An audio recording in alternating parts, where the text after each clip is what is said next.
precious we have in you. Nothing compares to what you can do for us. Nothing compares to the eternity that you have in store for each and every one of us. So, church, once again, let's sing that song. Let's worship God one more time through the song.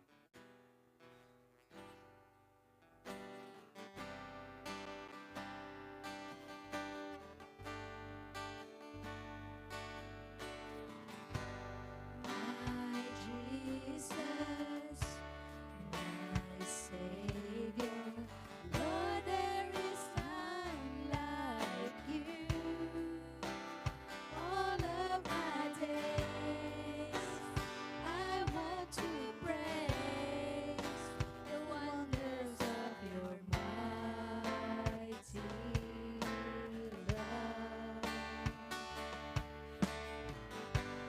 My comfort, my shelter, tower of refuge and strength. Let every breath, all that I am, never cease to worship you. Shout to the Lord, all the earth, let us sing. Power and majesty, praise to the King. Mountains bow down and the seas will roar at the sound of your name. I sing for joy at the work of your hands. Forever I'll love you, forever I stand. Nothing compares to the promise I have in you.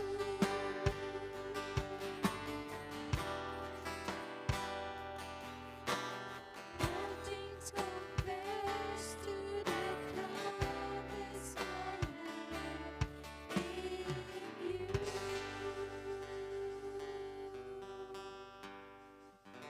Praise the Lord.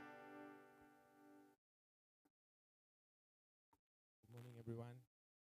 Take our seats.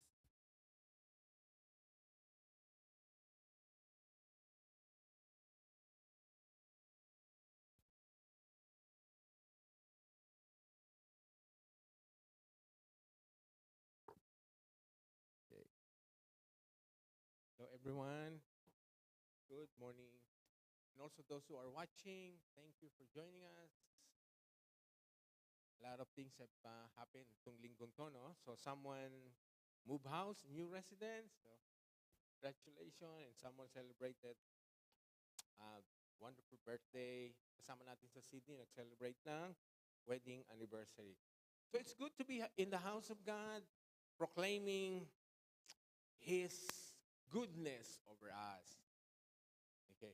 So it's the Sunday of August. Ang bilis ng araw, no? It's already the last Sunday of August and then September last week, next week. So we invite everyone, just a quick reminder that you can partner with us through the works in the kingdom of God that the church has received from God, and that is proclaim the message, go out there, make disciples of all nations, share the gospel, reach out to people. So we can only do that if we partner, if we support the church in giving. There are now changes in our Sydney services. So we're going to be indoor from now on. So that would entail additional cost to the church. But we trust the living God. We trust the God who supplies all our needs. Okay. It's Sunday is a special opportunity for us to praise God. We worship God together, worship team, and as the congregation, we give glory and honor unto God. So this time, matagal na natin itong di ginagawa, I'm going to invite one or two just to give a praise report sa ating Panginoon. Just say something that will encourage congregation, one or two. Because there are lots of reasons bakit natin pasalamatan ng Panginoon. Ang trabaho natin, ang ating health, ang ating achievement, everything. So one or two praise report ng ating kapatid na si Arno. Laging ready to. Good morning everyone. Praise report po namin ni Christine yung paglipat namin, move out and move in namin na naging smooth kahit papano. Kasi with the help of our brothers, sa our brethren ng Canberra. So yun po, talagang malaking bagay po yung tulong na naipagkaloob ng mga kapatiran and ni God syempre. Yun lang po. Pagpalain kayo, pagpalain. At pupunuin ang mga pangangailangan natin. Okay, one more. Isa pa. One more. Sabi ko nga, there are always lots of reasons to thank God. Why? Di ba, minsan nag-ano tayo, we proclaim our achievement, our birthdays, our special events sa buhay natin, social media, and all those things. So, this is an opportunity na pasalamatan natin, Panginoon, from the church. Anyone else? Okay. Pastor, ito talaga. Itong batang-batang. Good morning po. Good morning everyone. We're just grateful to be back dito po sa inyong church. At by the way, ako po si Chloe and wife ko po si Anna. We're just new here in Australia.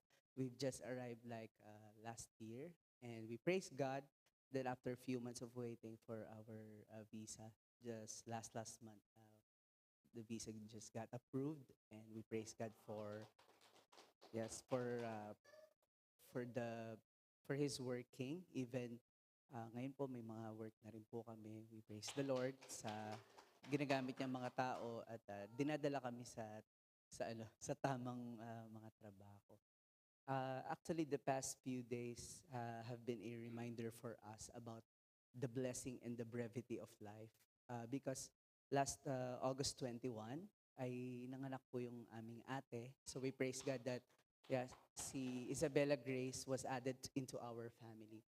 But yesterday, our lola on my father's side, ay kinuha na po ng Panginoon Diyos sa La Union, sa Pilipinas. So it's really a reminder for us that blessing talaga yung buhay, but at the same time, ay maikli lang yung buhay, yung brevity of our lives. So the Lord has been teaching us that we only have one life na hindi natin sayangin, and it's really personal for us na nakakalungkot. Ngunit masaya rin kami. We rejoice in knowing that our Lola is now with the Lord in heaven. So sabi nga ni Job in Job 1:21 that praises sa Panginoong Diyos, whether in life or death, dahil galing sa Panginoon, because He is the giver, He is the taker of our life. So once again, we praise God for death, for life. We praise God for everything. And today also, we praise God. Kami po ni Anna, we got married last year on this same day. So, yeah. So this is our unang taon, first wedding anniversary po namin ni Anna, and we'd like to worship the Lord today, first of all. So yun lang po. Salamat po, to God be all the glory. Thank you po. Talaga naman, happy anniversary, ha? Yan ang maganda, no? So you've chosen to be in the house of the Lord to praise Him. Talaga naman, ha? First year.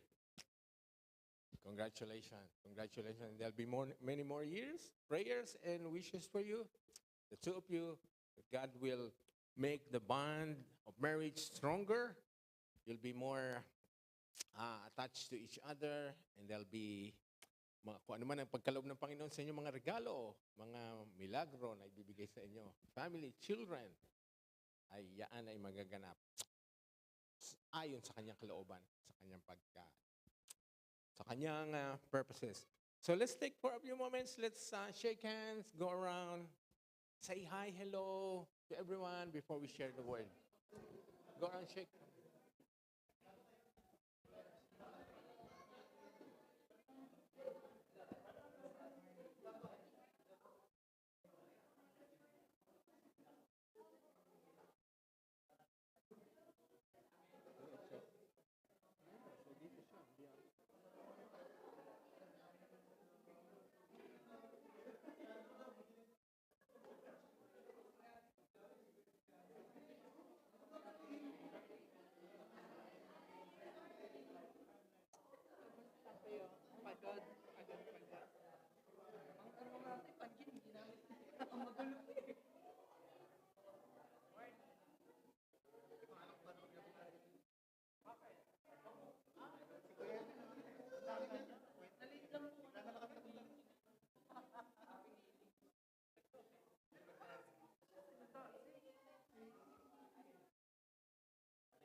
Okay, let's share the word.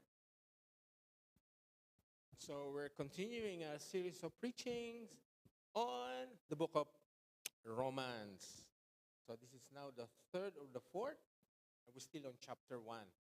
This is the book of Romans is one of the most direct and convicting books in the Bible. Talagang the book of Romans, they will address everything. Paul would not hesitate as he had written Romans. He would not hesitate to address any shortcoming, any sin, any imperfections ng isang Kristiyano. Romans was written to the Christians in the city of Rome. Okay? So we've established that men have no excuse. Wala talagang maitatanggi at makakatwiran ng tao na hindi nila kilala ang Diyos. Kasi tumingin ka lang, sabi ng Scripture, you look around, look at the creations. You can see the complexity, the beauty of creation. It will tell you that there is a God, there is a Creator. So hindi na talaga natin, we cannot say that we do not know that there's a God who exists. So God has given us the ability to know Him. Ngayon, the big problem with everyone in this world, or most of the people in this world, is they know God. They knew God. There's a God who rules in heaven. But they neither glorified Him as God nor gave thanks to Him. So knowing is one thing, but giving glory unto Him is another thing, and also thanking Him. That's why Christian has all the opportunities to enjoy, receive from God the goodness, the favors. So all we need to do is acknowledge Him and give thanks to Him. So makita natin dito sa verse 21, God is looking for people who will thank Him, who will give glory unto Him. So it's not self-ego, it's not self-proclamation, it's why God created you and me, to give glory unto Him, to proclaim unto the whole world His goodness. That's why God is looking for people who will thank Him. Okay? So if we do not do that, if we do not glorify God, if we do not thank Him, a lot of things will happen. So we learn in verse 24 that God gave them over in the sinful desires of their hearts to sexual impurity.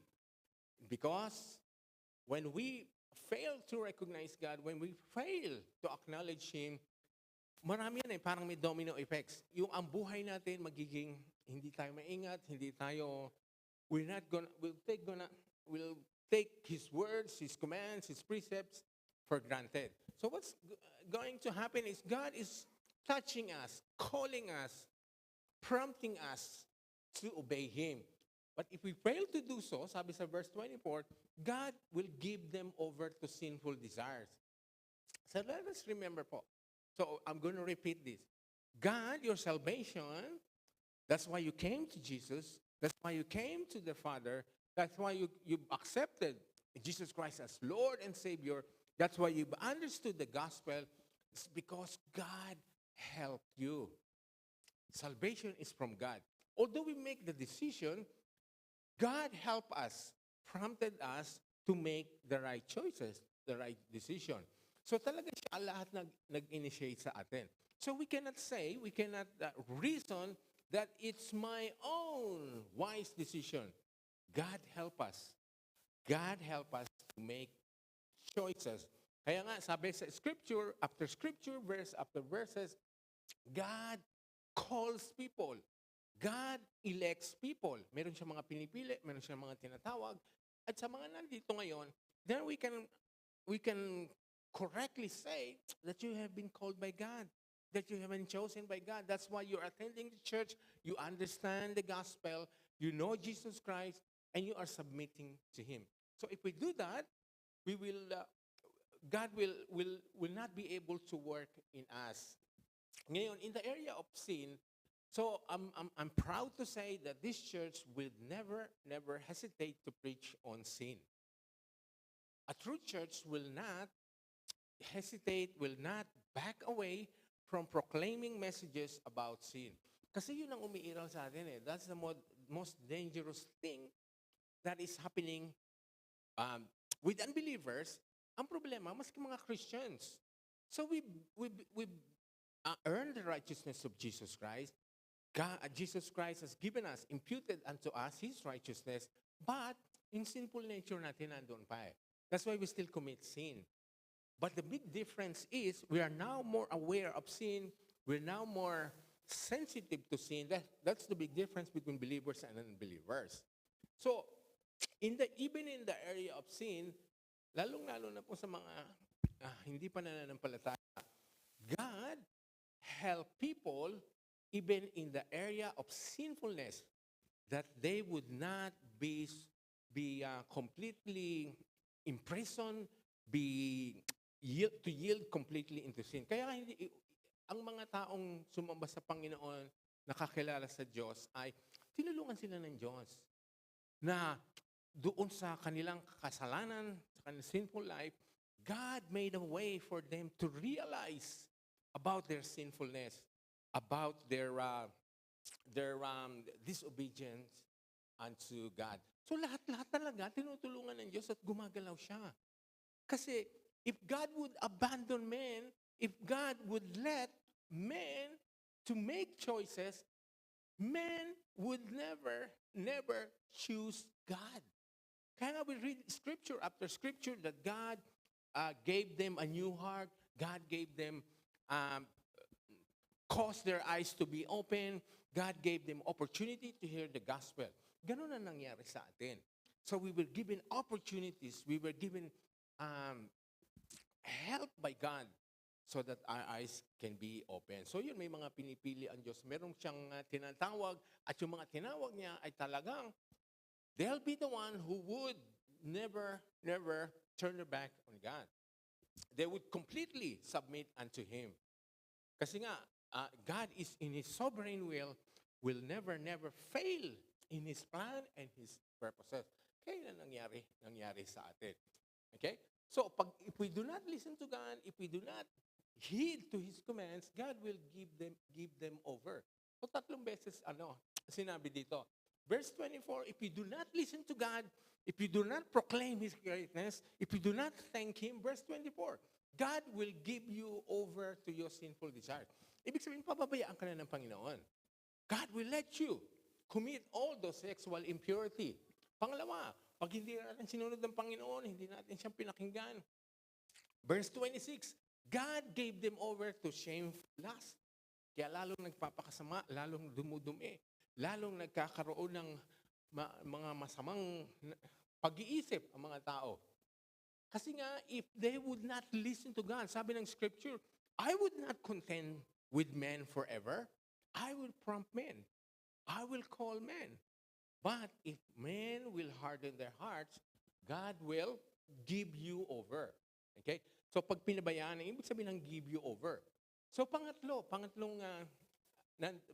pagkakataon na sinabing God gave them over. Dun sa verse 28. Just as they did not think it worthwhile to retain the knowledge of God, so God gave them over to depraved man. So pinabayaan na ng Panginoon ang mga taong ayaw linisin ang kanilang buhay, ayaw makinig sa Diyos, ayaw baguhin ang takbo ng buhay nila. So God will give them over. Kaya lalong nakukurta ang isip, lalong nagkakagulo-gulo. So God will give them over to depraved mind. So, let us be mindful of those three things, three opportunities na sinasabi at binibigay sa atin ng Panginoon na iwasan natin. Iwasan natin yung puntong yun na umabot tayo that God will give you over to shameful lust, to your sins, and to your depraved mind. So sa atin ngayon, iba na ang takbo ng isip natin. God wants us to think, have a different view, different mindset when we got born again. So we'll dwell on this morning, this is verse 28. Verse 28 tayo. Okay. So we'll expound on this. Furthermore, just as they did not think it worthwhile to retain the knowledge of God, so God gave them over to a depraved mind. Okay? So, pag sinabi daw, if man will think, I do not need to retain God. I heard about God. I have information about God. But I do not want to dwell on that. I do not want to live, to make that as part of my life. So, yun nga, itong mga taong ito na pinabayaan na ng Diyos, they received some information. They receive some revelation. The problem is they do not want to retain the revelation. They do not want to retain the information. Okay? So they receive something. Ang kinakatwiran ngayon nila, sabi nila, hindi kailangan yan sa buhay ko. I do not think it's worthwhile to retain the knowledge of God. That's what's happening. Kaya nga yung mga changes sa mundo natin, sa gobyerno, sa mga eskwelahan, they now removing all these things. They now refraining people, children, from praying, from mentioning God, from bringing Bibles. They are saying it's not worthwhile to retain the knowledge of God with our children at school. Pati sa mga gobyerno, inaalis na ang mga bagay na tungkol sa Diyos. Marami nang pinagbabawalan, marami nang there are a lot of promulgation that is against the Scripture. So these are the things that verse 28 is saying. What about you? The things that you heard on Sundays at Bible studies, when you have your devotions, do you retain the things about God? Kasi yun ang problema, yun ang ina-address ng verse 28. If you do not retain, hindi maganda ang mangyayari. Buti nga tayo, we're Christians now, and we have the Holy Spirit helping us. When we read the Scripture, we'll have more revelation. We'll have more understanding, unlike the unbelievers. Pero sa kanila, ang nangyayari nga, those people, the unbelievers, the unchurched, the unsaved, they heard about God, but they made the decision, hindi ko kailangan yan. Kaya nga ang sabi sa Tagalog yan, babasahin natin, ayaw mag-ano. At dahil hindi mahalaga sa kanila na kilalanin ang Diyos. Yon. They do not think it's worthwhile to retain the knowledge of God. Why would God make the decision? Bakit mag-decide ang isang tao na hindi na kailangan, hindi mahalaga sa akin ng Diyos? Hindi mahalaga sa akin ang mga bagay tungkol sa Kanya. Kung yun daw ang mangyayari, hinayaan na sila sa kanilang kaisipang hindi makapili ng tama. Ang ano ng Tagalog, no? Yung depraved mind,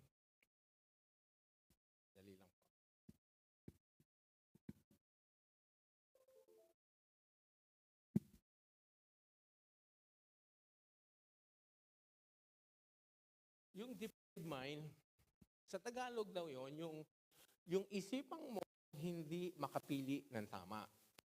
So, an unbeliever, yung hindi pa tinutulungan ng Diyos na makakilala, mabuksan ng isipan, that their spiritual eyes be open, hindi sila makakapili ng tama. Because they have a depraved mind. Lalong-lalo na, yung hindi nila pinibigyan ng importansya ang Diyos. Sinasabi nila, I do not need God in my life. I have so much achievement. I have gifts. I have talents. I have skills. I can make millions. I can become famous. People will follow me. And I can have a bright future. But God will let you will give you over to your depraved mind. So that they would do what they ought not to be done. So ito nakikita na natin, yung sinasabi ko kanina. Kahit sa kasalanan natin, gumagawa ang Panginoon ng paraan para hindi ka talaga malulon ng malalim na malalim sa kasalanan mo. God will not make you perfect and sinless, but God will do something for you to refrain from sinning that is beyond hope. Kaya nga, may mga tao na talagang tutulungan ng Diyos na although masama ang kanilang umpisa, masama ang kanilang buhay, God gave them the opportunity to see the gospel, to realize their sinfulness, to repent, and submit their lives to Christ. Kaya nga, lahat ay tinulungan tayo ng Diyos. Salvation, sa ating pong forgiveness, sa ating mercy, sa ating righteousness, lahat yan ay God help us. Kasi nga, meron tayong depraved mind. Because of sin, we're corrupted. Our minds are corrupted. Kaya nga, kung hindi tayo tinulungan ng Diyos, I'm gonna repeat this, we would not choose God. We would choose the pleasure of this world.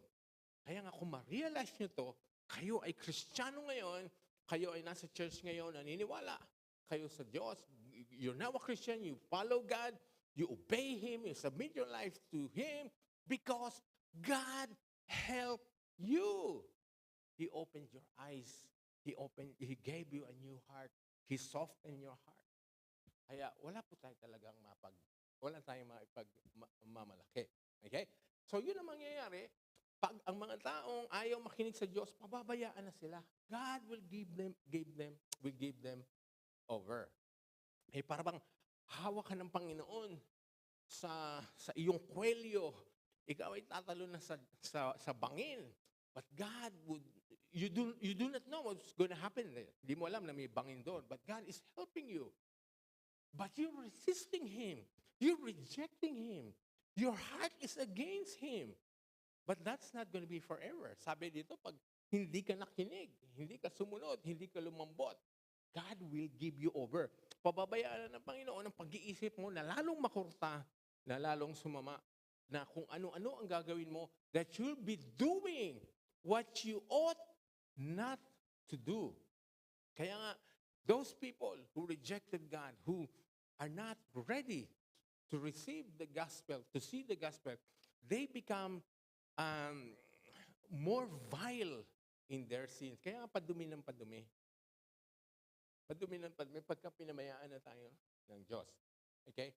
Ito po ang nangyayari. Ito ang description when God abandons someone. Okay? So we will touch some of the things that are happening with people that you may not have experienced that. But in some form, in some way, this was our past. Sabi, they commit adultery with their eyes.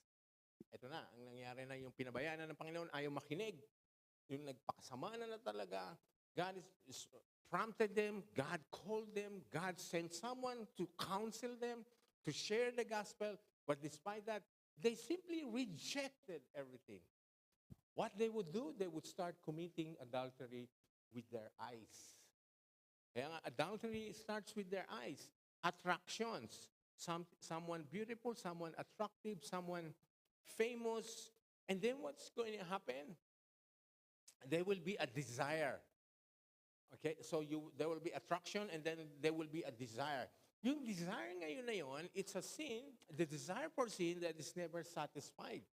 Kaya ang mga masasama, ang mga makasalanan, those who are not in Christ will continue to become more sinful, more vile in the presence of God, in the eyes of God, in their lives.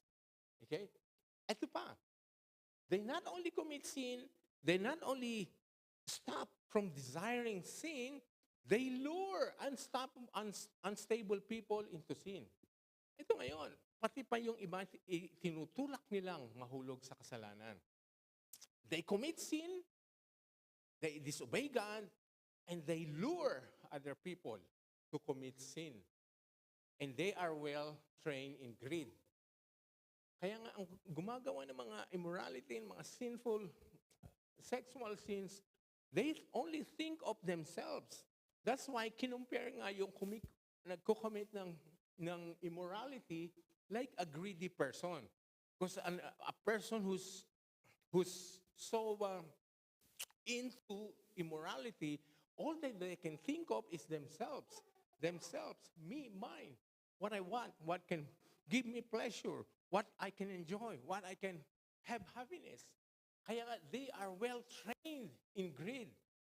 They are well trained in the sense that they practice it. They become master in proclaiming all the things that will make themselves happy. Okay? So they live under God's curse. Ang bigat. So hindi nila nare-realize yun. I am enjoying life. I am desiring all these things. And I do not need God.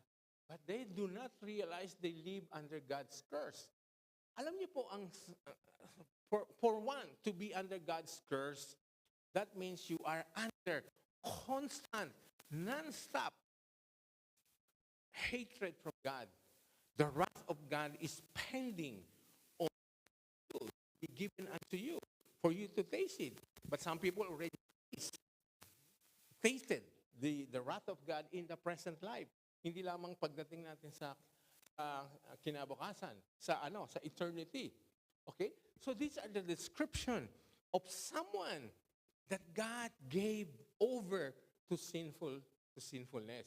Pag pinabayaan na ng Diyos ang isang tao na malulon sa kasalanan. And think about it, analyze this. Yourself, you may be saying, this is not happening with me. And it's good if it's not happening with you. You're not luring anyone to sin. You're not enjoying the sinful things. You're not trained in greed. And that is really good. Kung ganito ang nangyayari sa inyo. But some people are. Some people are in this situation. They are, hindi biro-biro po yung they live under God's curse. That means the presence of God is not with that person. Any moment, the wiles and the schemes of the enemy can attack that person, can just do things against that person. Kasi wala siyang protection ng Diyos. At siya mismo, he would continue to make sin after sin after sin without shame. Kaya, ang sabi po doon sa ngayon, susunod na scripture, their minds are full of darkness. They wander far from the life gives because they close their minds and harden their hearts. Ayun, nakikita natin. First thing that God will help us is to open our minds and will soften our hearts. Kaya nga, ang isang taong sarado ang isipan about God, matigas ang puso against God, they will be in full of darkness. And they will wander from the life God gives them. Kaya nga, God gives us salvation. And that is the meaning of this life that God has given us. Meron tayong buhay. Itong buhay na ito is not the one being addressed here. The eternal life. But some people, they wander from the life that God has given or will give to people who will submit to Him. Okay? Ito nakakatakot, verse 19, they have no sense of shame. They have no more sense of shame. Look at what's happening in the Philippines, yung bansa natin. Before hindi mo pwedeng hawakan ng kamay. Kailangan pakasalan mo siya. Hindi mo pwedeng halikan. Pakasalan mo siya. Sabi ng mga lolo, ng mga lola, tatay natin noon, pakasalan mo siya, magpakasal ka bago mangyari ang mga bagay nito. Okay? Kahiya-hiya. Kahiya-hiya noon ang magkaroon ng relasyon na hindi ikakasal o kinasal. Pero ngayon, what is happening in verse 19 is not happening. Is it happening now? Filipinos have no more shame. They will proclaim on Facebook, I am now living with someone. My so-and-so is my partner. I am coming out of my closet. I am so-and-so now. They proclaim that. They have no more shame. Because God gave them over to sinful desires. Okay? They have no sense of shame. They live for lustful pleasure and eagerly practice every kind of impurity. Namumuhay na sila sa mga malalaswang kaligayahan at tapos they eagerly practice every kind of impurity. It's like when they wake up in the morning, what is happening tonight? Where are we going? Who are we going to meet? Who are we going to see? Who am I going to attract? So they eagerly practice. They have this, they want that to happen from waking up in the morning. Okay? They live for lustful pleasure, eagerly practice. They not only do that, they looking for opportunity to practice, to commit sin, to commit lustful pleasure. So makita nyo, yun ang matinding nangyayari sa isang taong pinabayaan ng Panginoon, gave them over to the depraved mind, their minds na hindi makapili ng tama. But tayo, we have been renewed. We have been given a new spirit, and we have been given a new perspective about God. Kaya nga, after ma-born again, nakakataka yung sinabi dito sa Romans, born again na ito, pero sinasabi ni Paul ngayon, doon sa mga nananampalataya na sa mga believers. Ito, kinakausap niya, hindi mga unbelievers. Mga Kristiyano na, sabi, do not conform to the pattern of this world, but be transformed by the renewing of your mind. So, kailangan natin baguhin ang isipan natin na dating depraved, hindi makapili ng tama, to something that is now transformed, that is now likened to the image of God, that is now likened to the things that will give glory unto God. Di ba? Kaya makikita nyo, bakit born again na? Pero ang pag-iisip ay kailangan baguhin pa. Kasi nga, yun ang inaatake ng kaaway sa atin unang-una, yung pag-iisip natin. You're no longer committing those sins. You're no longer participating with them. You're no longer going along with them. But your minds are still going with them. Di ba? Hindi ka sumama sa kanila, pero naiisip mo, ano kaya ang ginagawa nila ngayon? Siguro nag-i-enjoy na sila ngayon. Nasaan na sila ngayon? Because your minds are still with those things. Kaya kailangan baguhin mo na yon. Be transformed. Hindi na yung pattern of this world. Kasi this world, the pattern of this world is enjoy, enjoy, enjoy while you're still alive. Yun ang sinasabi ng mundo. Enjoy it, enjoy it, enjoy it. If you're not harming anyone, if you're not stepping on someone's toes, enjoy it. Pero hindi. Kasi naapektuhan ng kaluluwa natin. Pagka hindi natin binago ang nasa ating isipan. Kasi nga, that is the battleground. So the feet, your hands, your mouth, some parts of your body are no longer participating in sin. But your mind is. Kailangan baguhin po natin yun. Kasi ang mangyayari, magiging depraved mind yun. Kagaya ng mga unbelievers noon. Okay? Bakit kailangan natin? Why do we need to renew our minds? Kasi nga, marami nagsasabi, I do not know the will of God in my life. I'm not yet sure what God wants me to be. I'm not sure where God wants me to go. It's just a matter of transforming your mind. Kasi ang sabi, when you transform your mind, then you will be able to test and approve what God's will is. Kasi nga, kung ang isipan mo ay magulo, puro makamundong bagay, mga pleasures, you will not be able to appreciate, to discern that what God wants you to do. Ayan na. Oh. So those people are asking, I'm not sure. I'm still young. Where am I going to do? Where am I going to? Where am I living? Am I going to go, marry? Which part of this world that I would live? Start transforming your minds.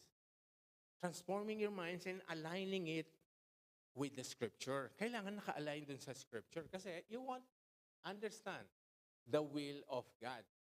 Ito po ang will ng Panginoon, dinescribe dito. The will of God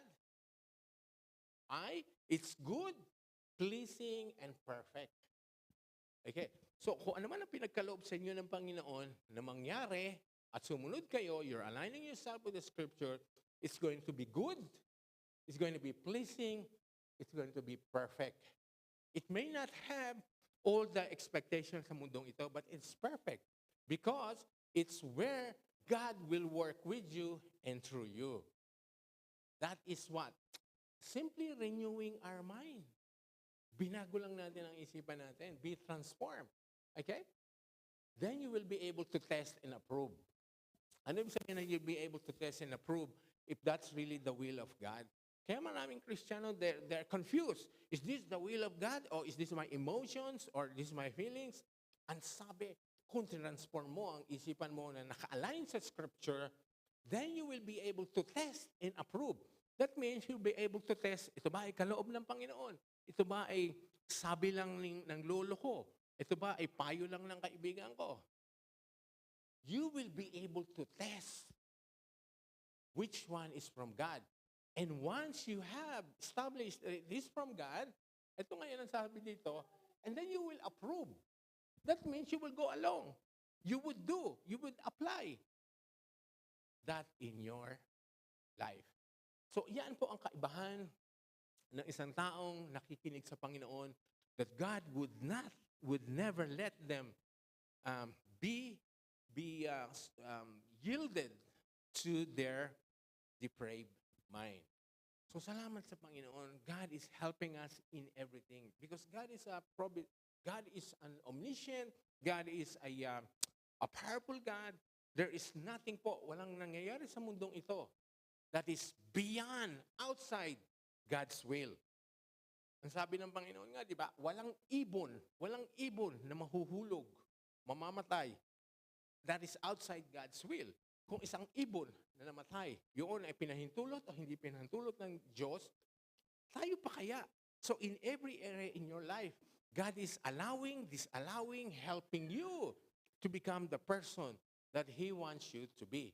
So for us, how can we not give glory unto God? How can we stop worshiping Him, knowing that He helped us turn away from sin? He helped us to have a transformed mind. He helped us to see the gospel. He helped us to come to the cross. He helped us to submit ourselves to Jesus Christ. Diba sabi nga, no one can come to the Father no one can come to Christ unless the Father draws that person to Christ. So lahat po talaga ay gumagalaw ang Panginoon. Pero the sad thing is not everyone would yield, would listen to the prompting, to the leading of God. They just harden their lives, their hearts against God, and they are turning their backs on Him. So again po, this is our scripture this morning. Although this is beyond what is going to become a reality in us that are now have submitted our lives to Christ. Kaya nga hindi na tayo depraved mind eh. Mapapansin mo, kung talagang ikaw ay kay Kristo, napaka-sensitive mo na sa kasalanan. Walang maliit na pagsisinungaling, walang maliit na pangungupit, walang maliit na kasamaang ginawa mo na ikaw ay mapapakali. You'll be sensitive, you're not gonna have the peace until you repented and ask God for forgiveness. Yun talaga ang makikita natin na isang tao ay namumuhay na kay Kristo. Again, we're not gonna be perfect. We will sin. Kaya nga, there's provisions from God that He will forgive us. if we repent of our sins. So the big difference is now we're sensitive, we're not comfortable with sin. Why? Because we no longer have the depraved mind. At ang mga choices natin ngayon, more in tune with God's Word, with His will and purposes. Okay?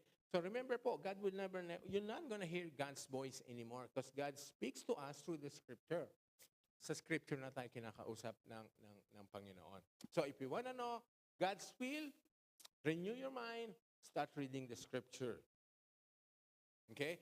Then if you're gonna say, I wanna hear God's voice, then read the Scripture aloud. It is as if you're hearing God's voice. Because every verse, every word na nandyan sa Scripture is Word of God. Okay? So let's bow our heads. Thank you, Lord, for speaking to us this morning, knowing and understanding now, Lord, that you help us, completely help us, Lord, not to turn away from you.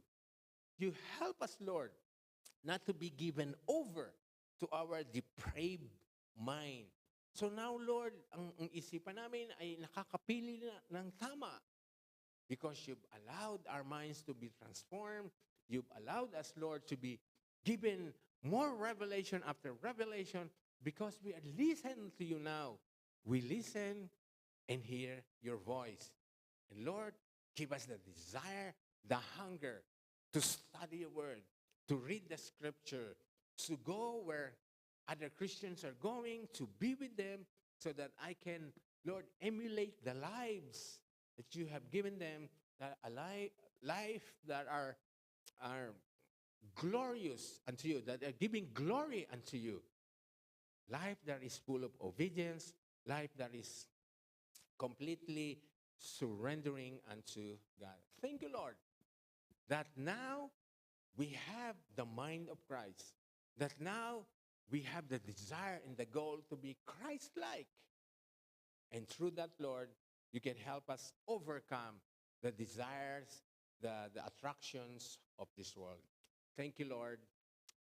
In Jesus' name we pray. Amen. So those who are needing prayers, I'll call on the music ministry. So they're going to sing a song. And those who are wanting prayers, needing prayers,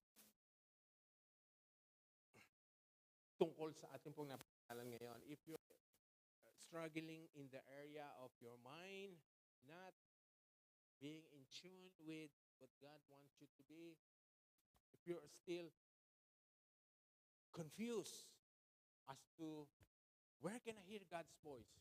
How can I know God's will? Then we can pray with you. Doon sa mga nakikinig po sa ating naka-online, leave us comments. We can pray with you even virtually. For those who need prayer in this area, as they sing the song, come to the front or raise your hands. We can pray with you kahit po konti tayo. We can do that. Let's sing a worship song. Again, I invite everyone.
to call on Jeff as he closes us in prayer. Jeff, close natin ang prayer before our benediction and before our announcement. Yes, Lord. Father God in heaven, we thank you, Lord, for today, Lord. We thank you, Lord, for the power of your word, oh God, that peers into our hearts, Lord God. Lord, we just pray, Lord God, with your Holy Spirit, oh God, to help us, Lord God, to live like Jesus did, Lord God. And Lord, we thank you, Lord, for everything that you will do for us, Lord God, your church, oh God, and your people, Lord God. Lord, we thank you, Lord, for everything. We thank you for the Sunday service, Lord God, that you have given to us, Lord. And Lord, we just pray, Lord God, that you will take over our lives, oh God, and you will be the one to lead us, oh God, in our daily lives, Lord God. As you lead us, Lord God, help us, oh God, that we will have a humble heart, oh God, to follow your lead, oh God, to surrender our lives to you, Lord God, each and every day, oh God. Lord, we thank you, Lord, and we honor you, Lord. In Jesus' name, amen.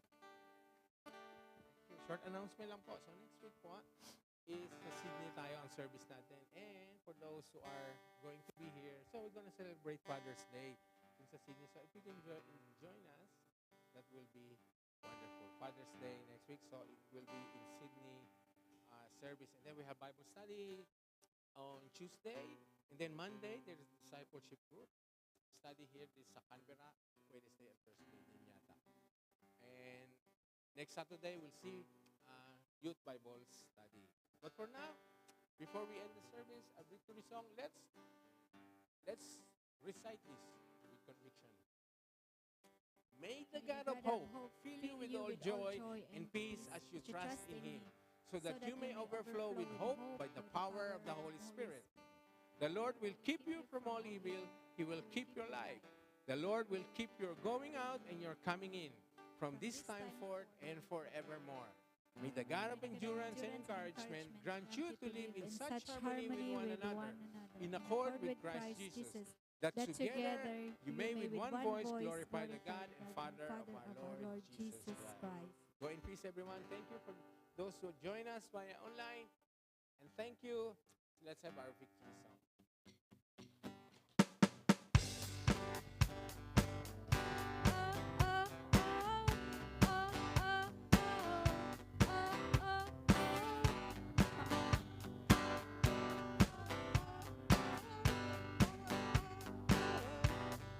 Casting my cares aside, leaving my past behind, setting my heart and mind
Pastor Chloe and Ann. Anniversary, let's pray for them. First anniversary, ayan na. So let's pray for them. Lord, we thank you for this beautiful couple that you've allowed, Lord, the first 12 months.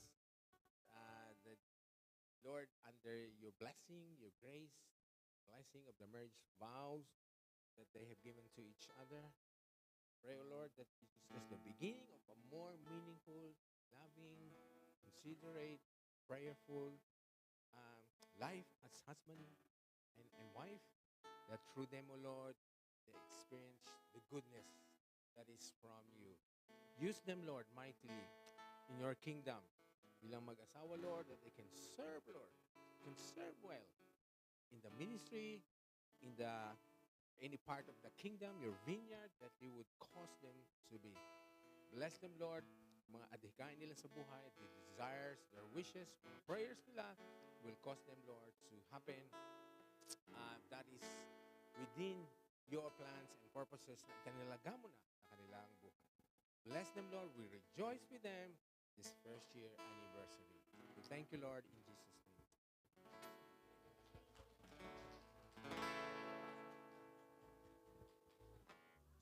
Birthday pala ni ano. Ito ngayon, birthday ni. Anniversary ba yan, birthday? Anniversary ba? Birthday. Andrew, birthday ni Andrew. Pagdasal. Andrew, sama ka dito. Birthday din ni Andrew. Lord, thank you. Thank you sa buhay ni Andrew. Talaga nakita namin ang humility, grace na umiiral talaga sa kanya. Thank you, Lord. Nakilala namin siya. Isa siyang mabuting magagawa sa church na ito.